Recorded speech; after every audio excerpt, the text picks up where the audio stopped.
ఎన్ని just NTT అంది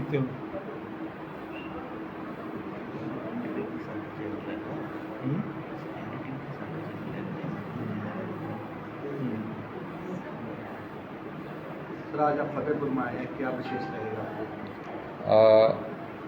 Jubbal coat खाई मंडी अर्की चुनावों के क्षेत्र का दौरा करके आज हम फतेहपुर पहुँचे। आने के बाद कई प्रमुख लोगों से बात हुई और हमारे कांग्रेस के प्रत्याशी भाई भवानी पठानिया जी के साथ पंचायत में प्रचार सभा की। अब दूसरी प्रचार सभा करना है। जो पूरी जानकारी हमें फतेहपुर के क्षेत्र के जनता और कार्यकर्ताओं से मिल रही है, उससे हमें विश्वास है कि एक बहुत ही अच्छा दूरदृष्टि, विचार का दृष्टिकोण, विजन जिस शिक्षित उम्मीदवार भवानी पठानिया जी के रूप में कांग्रेस पार्टी ने दिया है, उसे जनता से बहुत अच्छा समर्थन मिल रहा है। ये बाई इलेक्शन में निश्चित रूप से पिछले 7 सालों में केंद्र में जो भारतीय जनता पार्टी की सरकार है, राज्य में पिछले 4 सालों से भारतीय जनता पार्टी की सरकार है, उसके रिपोर्ट कार्ड के आधार पर जनता अपनी राय तय करेगी। और आज जो प्रमुख मुद्दे जो जनता के सामने है, वो महंगाई का मुद्दा है, बेरोज़गारी का मुद्दा है, किसानों के ऊपर, महिलाओं के ऊपर जो अत्याचार हो रहा है उसका मुद्दा है। और निश्चित रूप से हर एक के जीवन में जो आज महंगाई की मार पड़ रही है और जिसके लिए पूरे तरीके से भारतीय जनता पार्टी की जन विरोधी नीतियां जिम्मेदार है, उसका प्रभाव इस चुनाव में पड़ेगा। हम देख रहे हैं जो सम्मानीय मुख्यमंत्री जी के वक्तव्य आ रहे हैं, उससे ये स्पष्ट है कि वो स्वयं जो है अपने हार के बारे में सहमे हुए हैं, डरे हुए हैं, और इसलिए मुख्य मुद्दों से ध्यान विचलित करने का प्रयास वो कर रहे हैं। लेकिन जनता समझदार है। ये सारी बातें, और साथ साथ हम देख रहे हैं कि जो पार्टी राष्ट्रवाद की बात करती थी, नेशनल सिक्योरिटी को प्रचार का मुद्दा बनाती थी, आज चाइना पहले लेह लद्दाख में घुसा, उसके बाद में 5 दिन पहले उत्तराखंड में घुसा, कई बॉर्डर के क्षेत्र हिमाचल को भी छूते हैं। यही हाल भारतीय जनता पार्टी की निकम्मी सरकार का रहा तो कोई आश्चर्य नहीं होगा कि कल चाइना कुछ हिमाचल के हिस्सों में भी घुस जाएगा। और पिछले 5-6 दिन पहले जो हमने देखा, जम्मू कश्मीर में निहत्थे इंसानों की हत्या की गई और उसके बाद में हमारे सैनिक भी जो है देश की रक्षा करते हुए शहीद हुए। ये सारी बातें जो है भारतीय जनता पार्टी के निकम्मी और गलत नीतियों का कारण है। और इसलिए सभी को विश्वास है कि जो पिछले कई सालों से जनता को ये भारतीय जनता पार्टी की सरकार प्रताड़ित कर रही है, ऐसे समय में सिर्फ और सिर्फ कांग्रेस पार्टी और हमारा नेतृत्व, कांग्रेस अध्यक्षा आदरणीय सोनिया जी गांधी, हमारे नेता आदरणीय राहुल जी गांधी और आदरणीय प्रियंका जी गांधी, ये जनता के साथ खड़ी हैं तकलीफ़ों में। और ये स्पष्ट संदेश पूरे हिमाचल में, पूरे देश में गया है कि संकट के काल में, चाहे वो कोविड का संकट हो, चाहे डिमोनेटाइजेशन का संकट हो, चाहे गलत तरीके से जीएसटी के इम्प्लीमेंटेशन का संकट हो, या जो काले कानून किसानों के लिए लाए हुए हैं, ये सभी और बाकी बातों में सिर्फ और सिर्फ कांग्रेस का हाथ ये जनता के साथ है। इसीलिए हमें विश्वास है कि फतेहपुर तो बड़े मार्जिन से हम जीतेंगे ही, लेकिन साथ साथ में जुब्बल कोट खाई, अर्की और मंडी लोकसभा बाई इलेक्शन में भी कांग्रेस का तिरंगा जनता लहराएगी। मुख्यमंत्री जी कहते हैं कि मंडी हमारी थी, हमारी और हमारी रहेगी, इस पर कांग्रेस का। देखिए, पहली बात तो कोई भी क्षेत्र ये जनता का होता है। और हम मुख्यमंत्री जब ऐसी बात कर रहे हैं तो वो जनता का अपमान कर रहे हैं, क्योंकि मतदान वोट जो है अधिकार है जो कि जिसके माध्यम से सरकारें बनती हैं और बिगड़ती हैं। और मुख्यमंत्री जी का ये कहने का क्या आधार है अब तक जनता भी नहीं समझ पा रही, क्योंकि मंडी के मुख्यमंत्री होने के बावजूद जो बातें विकास की भारतीय जनता पार्टी करती है वो विकास तो मंडी को भी नहीं छू सका। मैं मंडी के 17 हल्के जो असेंबली क्षेत्र हैं जहाँ पे ये बाई इलेक्शन लोकसभा का होने जा रहा है सभी जगह गया, और इतने खराब रास्ते मैंने तो बिहार और उत्तर प्रदेश या दूसरे पिछड़े राज्य जो माने जाते हैं वहाँ पे भी नहीं देखे जो मैंने हाल यहाँ पे देखा।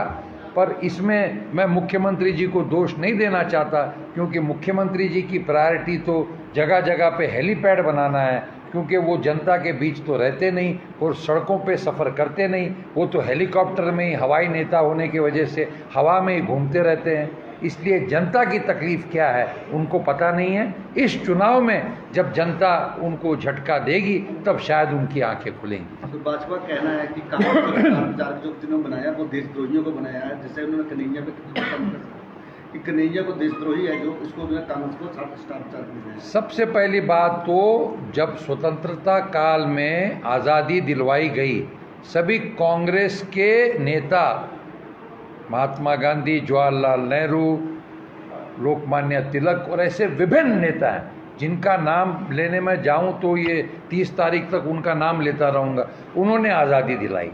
उस वक्त आज भारतीय जनता पार्टी के पास एक भी ऐसा नेता नहीं है जो वो कह सकते हैं कि आज़ादी की लड़ाई में उसने भाग लिया हो, बल्कि ये प्रूफ है कि उनके कई नेता सावरकर जैसे वो तो जो है अंग्रेज़ों के साथ मिले हुए थे, ऐसी पार्श्वभूमि है। तो ये भारतीय जनता पार्टी को सर्टिफिकेट देने का अधिकार किसने दिया? जब ये पार्टी देश के साथ नहीं खड़ी हुई और गद्दार अंग्रेज़ों के साथ खड़ी रही तो ये परंपरा उनकी चली आ रही है और सरकार भारतीय जनता पार्टी की है। अगर किसी ने कोई देश के खिलाफ कार्रवाई की, गतिविधि की, तो उसके ऊपर कार्रवाई करने का अधिकार उनको है। क्यों नहीं करते कार्रवाई? सिर्फ प्रचार के दरमियान सर्टिफिकेट बांटने का काम भारतीय जनता पार्टी करती है, वो भी इसलिए करती है क्योंकि जनता से संबंधित मुद्दे हैं उस पर उनका ट्रैक रिकॉर्ड बिल्कुल शून्य है। इसलिए जनता का ध्यान डाइवर्ट करने के लिए ये बातें हर चुनाव में, जुमलेबाजी हर चुनाव में भारतीय जनता पार्टी करती है, पर इस बार सफल नहीं होगी। जनता समझ गई है और पूरे तरीके से उनको सबक सिखाएगी। सर, फतेहपुर में कुछ आपके कांग्रेसी थे जो टिकट की दावेदारी कर रहे थे और परिवारवाद का विरोध कर रहे थे, लेकिन वो अब प्रत्याशी के लिए चुनाव प्रचार करते हुए नहीं दिखे जा रहे हैं, ना ही किसी ने उन्हें मनाने की कोशिश की है, तो इस पर क्या बोलते हैं? नहीं, ये मैं सब जगह दौरा कर रहा हूँ, मैं देख रहा हूँ भारतीय जनता पार्टी में अंदर का बहुत कला है। और यहाँ पे भी फतेहपुर में भी मुझे बताया गया पहले किसी की टिकट डिक्लेयर की, उसके बाद में टिकट भारतीय जनता पार्टी ने दूसरे को दी, और पहले कोई बाहरी था, कोई यहाँ रहने वाला था। बहुत कला है। जुब्बल कोटखाई में तो हमने देखा कि जिनको प्रत्याशी बनाने के रूप में उन्होंने 2 महीने प्रचार करवाया, उसका टिकट कटवा के उसको टिकट दे दी। अर्की में भी हमने देखा कि जो पूर्व विधायक थे उनके जो दावेदारी कर रहे थे मीडिया के सामने कि जो है मेरा हक बनता है, मैं पूर्व विधायक हूँ, मेरी टिकट काट दी गई।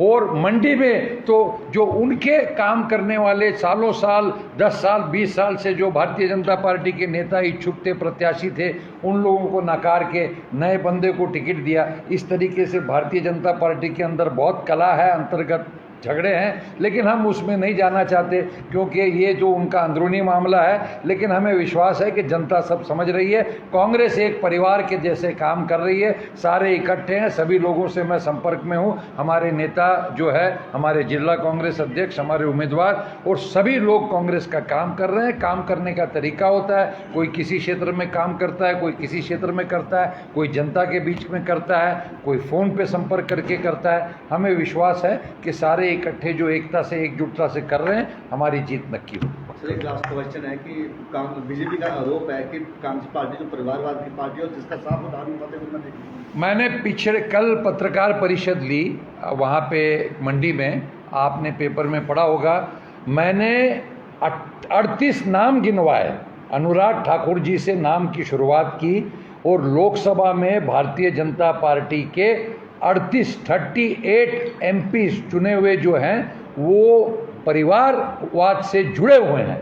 भारतीय जनता पार्टी को ये बोलने का कोई अधिकार नहीं है। ये तो उन्होंने आईना देखना चाहिए। सारे आंकड़े हमारे पास हैं, मैंने नाम गिनवा दिए कि अमित शाह जी के जो सुपुत्र हैं वो जय शाह, उन्होंने कौन सी बल्लेबाजी की, कौन सी गेंदबाजी की, सिर्फ उनके पुत्र हैं इसलिए बीसीसीआई में बन गए। राजनाथ जी सिंह के जो पुत्र हैं वो विधायक कैसे बन गए। योगी आदित्यनाथ के पिताजी भी पूर्व सांसद रहे हैं। हमारे महाराष्ट्र से, जिस राज्य से मैं बिलोंग करता हूँ, वहाँ के मुख्यमंत्री देवेंद्र फडणवीस जी के जो पिताजी थे वो पूर्व मंत्री गंगाधर फडणवीस जी थे। गोपीनाथ मुंडे जी जो बड़े नेता माने जाते थे, उनकी सुपुत्री पंकजा वहाँ पे मंत्री थी। प्रीतम मुंडे उनकी सुपुत्री सांसद हैं। ऐसे मैंने 38 नाम गिना दिए।